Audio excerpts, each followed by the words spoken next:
Sa kasalukuyan, ang Pi Network ay naglalaro sa halagang 0.15 sa mga IOU markets nito. Ang malaking tanong na kinakaharap po ng marami ngayon ay ito. Ano ang mangyayari kay Pi kung ito ay tuluyang pumasok sa tinatawag na Genius Act para maging isang stable coin?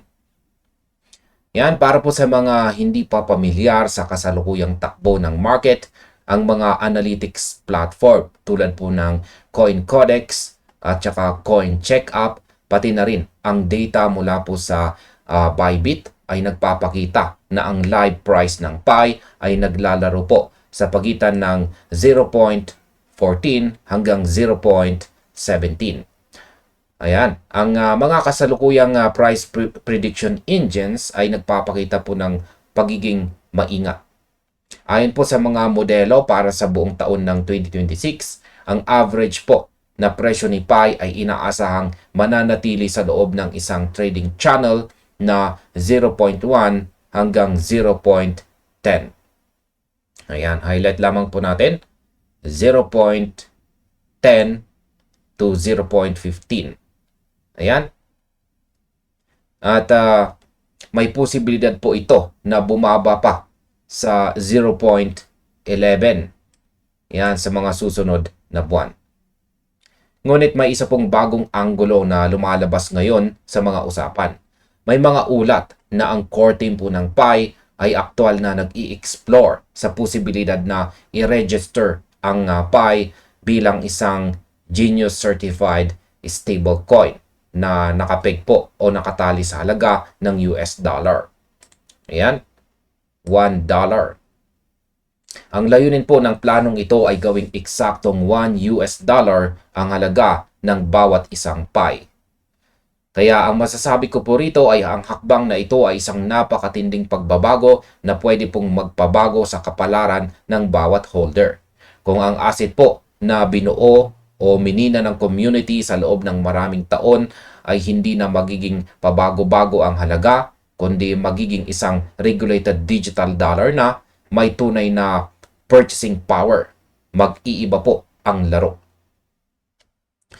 Yan, simulan po natin sa kung ano nga ba ang Genius Act na ito. Yan. Ang Genius Act. Upang lubos po nating maunawaan ang sitwasyon, kailangan nating ipaliwanag kung ano ba talaga itong Genius Act. Ang Genius o National Innovation Guidance and Establishment for American Stablecoins Act ay isa po itong framework o batas na dinisenyo para sa mga fully reserved at regulated stablecoins sa ilalim ng gobyerno ng Amerika. Sa ilalim po ng batas na ito, ang mga issuers ay obligadong magkaroon ng one-to-one backing sa cash o kaya naman ay sa mga ultra-safe assets tulad po ng US Treasuries.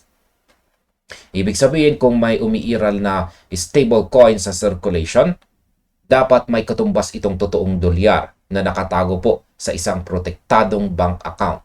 Kung ilalapat natin ito sa Pi Network, ang pabago-bagong presyo nito sa market ay mawawala. Kung magiging ganap na stable coin ang Pi sa ilalim ng panuntunang ito, ang long-term target price nito ay magiging hard-coded o permanenteng nakatakda sa halagang $1. Dito po papasok ang malaking kompromiso para sa mga investors. Sa kasalukuyan, marami po ang umaasa na ang Pi ay magkakaroon po ng tinatawag na 10 times moonshot upside. Ayan. 10 times moonshot upside. O yung biglaang pagtaas po ng presyo mula sa 0.15 patungo sa mas mataas na halaga tulad po ng $10. Ayan. Taas po niyan. Mula po sa 0.15 patungong $10 or higit pa. Ngunit kung ito ay magiging isang Genius stable coin, ang posibilidad na umabot po ito sa $10 ay hindi na po magiging logical dahil ito na po ay nakatali sa halaga ng $1. Yan, or $1 na lamang. Kaya sa aking opinion, ito po ang magiging pangunahing trade-off. Tatanggapin ng community ang limitasyon sa pagtaas ng presyo kapalit naman ng proteksyon laban sa matinding volatility. Pagkakaroon ng malinaw na regulasyon at direktang access sa mga pangunahing bangko at payment systems sa buong mundo. Ngayon ay pag-usapan po natin ang mga hamon sa pagpeg sa $1. Yan, mula po sa kasalukuyang spot price na naglalaro po sa 0.15, ang pagtahak po sa landas patungong $1 bilang isang stablecoin ay hindi po isang madaling proseso. Upang maging kapanipaniwala po ang pagiging stablecoin ni Pi sa ilalim po ng Genius Rules, ang mga backers o ang core team nito ay kailangang magkaroon at maglaan ng sapat na reserbang pondo o reserve fund. Ang pondong ito ay dapat nakatumbas po ng kabuuang supply ng tokens na ipapalit sa bagong sistema.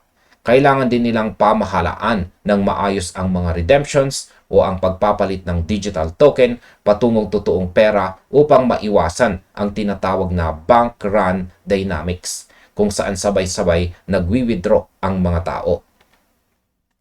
Para sa mga holders na matagal nang nagmimina o bumili ng Pi sa IOU market na umaasa sa walang limitasyong pagtaas, ang sapilitang paglipat po sa isang instrumentong nakapako sa $1.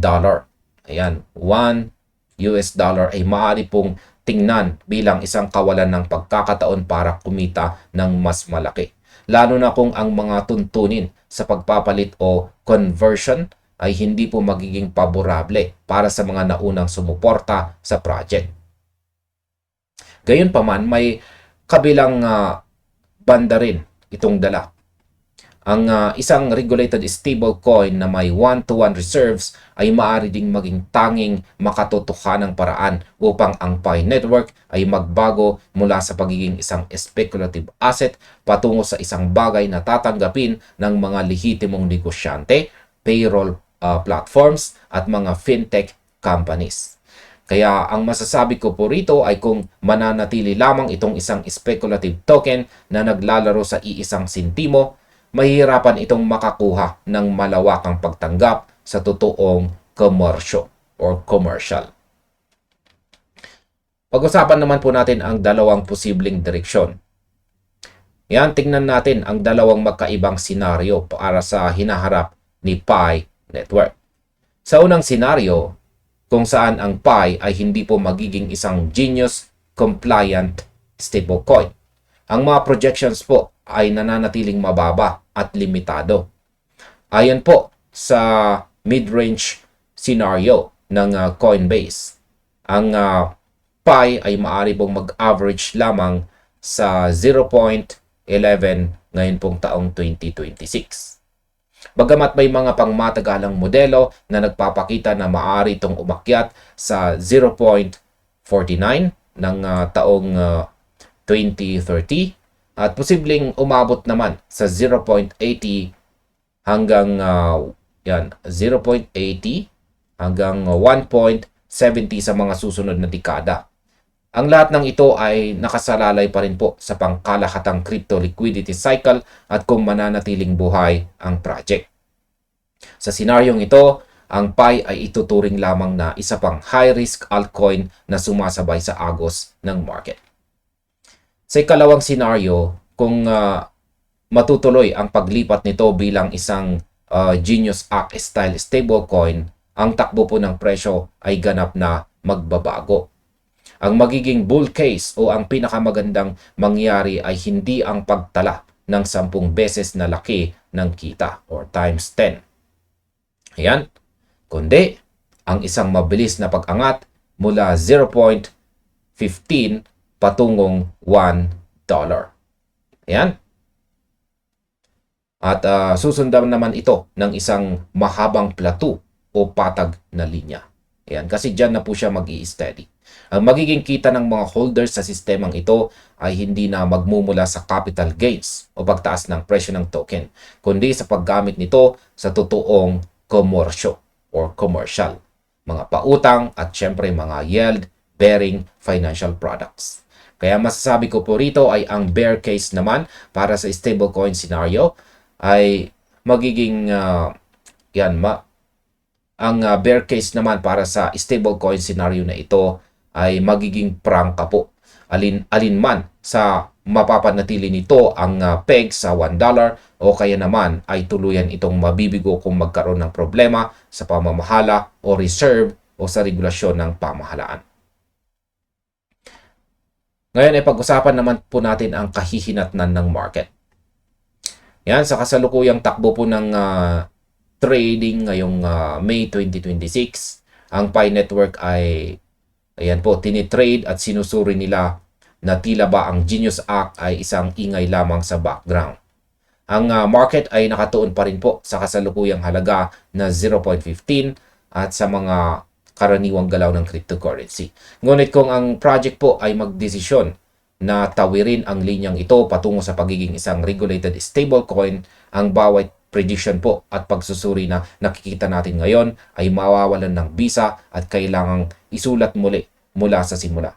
Ang pagpili sa pagitan ng pagiging isang speculative token o isang regulated dollar proxy ang magiging pinakamahalagang desisyon para sa ecosystem na ito. Kaya sa aking kabuang opinyon, ang pagsubaybay po sa mga opisyal na pahayag ng PiCore team hinggil sa kanilang legal at regulatory steps ang pinakamainam na gawin natin bilang mga holders sa kasalukuyan upang hindi po magulat sa kung anong direksyon ang tatahakin ng asset na ito. At ayan mga ka-crypto, hanggang dito na lamang po tayo sa video na ito. Marami pong salamat sa inyong panonood. Panoorin na rin po ninyo ang sunod na recommended videos natin dito.